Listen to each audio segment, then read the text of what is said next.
தென்ன போல படையிலே அப்பா நீ போன வேளையிலே 4 பேரு தூக்கிக்கின்னு ஊர்வலமாக எங்கப்பா கிளம்பி போன தனி மரமாக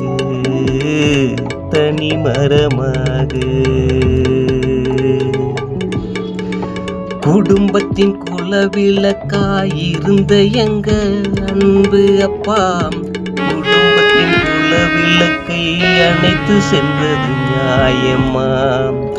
குடும்பத்தின் குலவிளக்காயிருந்த எங்க அன்பு அப்பா குடும்பத்தின் குலவிளக்கை அணைத்து சென்றது நியாயமா?